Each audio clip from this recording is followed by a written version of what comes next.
Transmart akan tetap melayani pembeli. Lebih lanjut, Satria Hamid mengatakan bahwa penutupan gerai ini dilakukan untuk efisiensi. Transmart harus menghadapi perubahan pola belanja masyarakat akibat pandemi. Akhirnya Transmart harus menutup gerainya untuk memperkuat bisnis retailnya. 7 gerai yang ditutup berada di Mangga 2 Square, Jakarta Utara, Kuningan, Jakarta Selatan, Permata Hijau, Jakarta Selatan, Cempaka Mas, Jakarta Pusat, Ambasador, Jakarta Selatan, Tamimi Square, Jakarta Timur, dan Kepri Mall, Batam. Masyarakat jangan khawatir, kami tetap akan melayani. Mohon dukungan juga dari seluruh masyarakat, kata Satria Hamid. Profil Transmart, dikutip dari Edwina Kartika Puspasari, dalam aktivitas sosial media marketing di PT Trans Retail Indonesia. Transmart merupakan salah satu gerai retail milik PT Trans Retail Indonesia. PT Trans Retail Indonesia sendiri adalah satu perusahaan di bawah naungan CT Corp milik Khairul Tanjung. Pada mulanya, CT Corp berdiri dengan nama Para Group pada 1995. Perusahaan ini berfokus pada manufaktur dan perdagangan. Para Group terus berkembang hingga berganti nama menjadi CT Corp pada 2007. Sedangkan Transmart sendiri merupakan hasil dari pembelian Carrefour. Carrefour didirikan oleh keluarga Fournier dan Devereux pada 1959 di Prancis. Lalu, Carrefour meluaskan jaringannya ke Indonesia pada 1960. Dan pada tanggal 11 Oktober tahun 1998, gerai pertama Carrefour Indonesia beroperasi. CT Corp melalui PT Trans Retail melakukan pembelian 100% saham PT Carrefour Indonesia pada 2012. Dan kemudian Carrefour berganti menjadi Transmart Carrefour pada tanggal 20 Juni tahun 2014. 7 gerai Transmart tutup. Ini rapor keuangan emiten retail, Jumat, tanggal 3 Februari tahun 2023 pukul 8.25 waktu Indonesia Barat. Oleh Wisnu Bagus Prasetyo, WBP. Ilustrasi Pasar Swalayan. Ilustrasi Pasar Swalayan, Jakarta.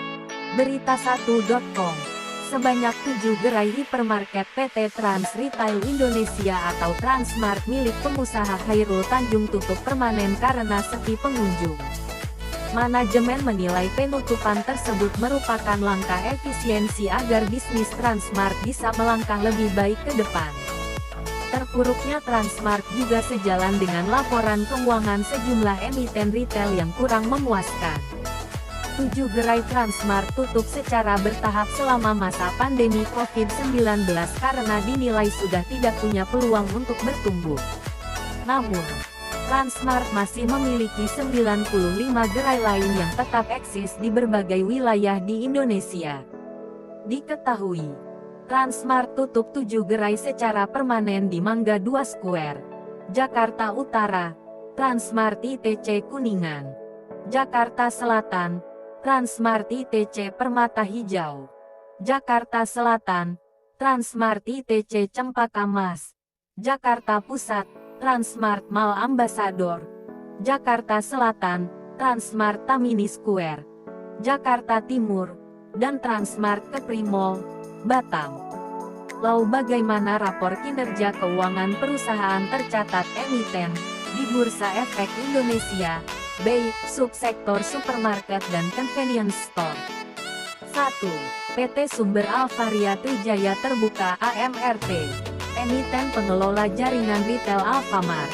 PT Sumber Alvaria Trijaya Terbuka AMRT, hingga kuartal 3 2022 mencatatkan laba periode berjalan yang dapat diatribusikan kepada pemilik entitas induk menjadi Rp1,75 triliun, naik 58,18% dari September tahun 2021 sebesar Rp1,10 triliun.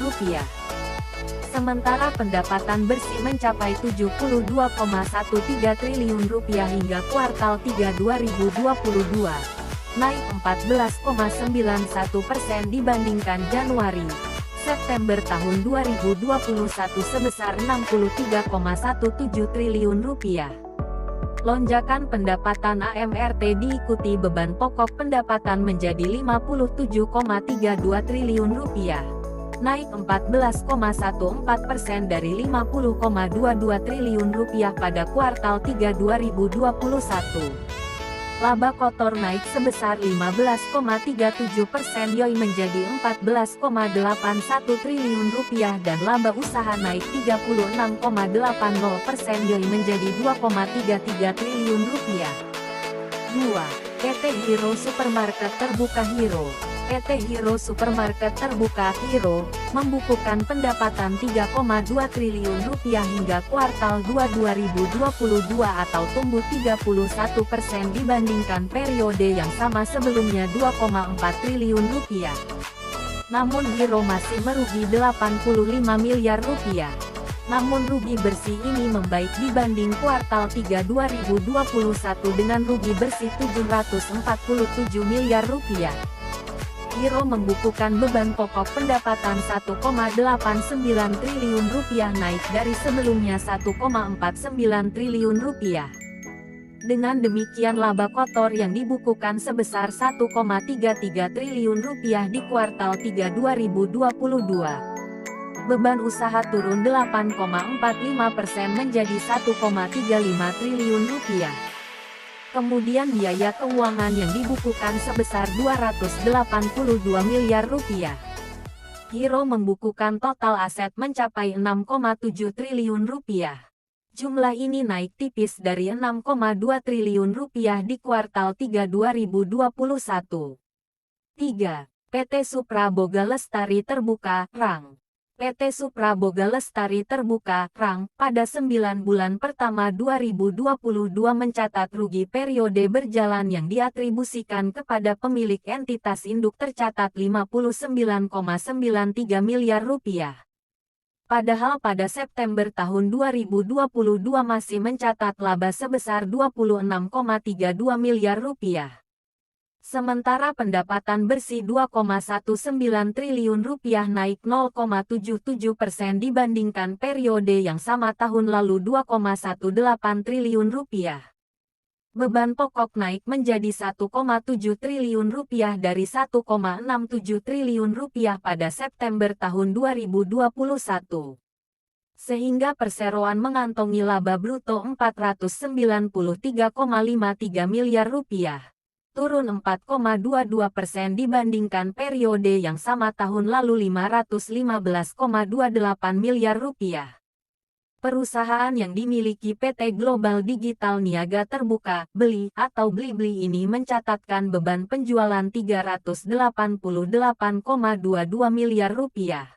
Beban umum dan administrasi Rp178,28 miliar. Pendapatan operasi lainnya Rp39,38 miliar.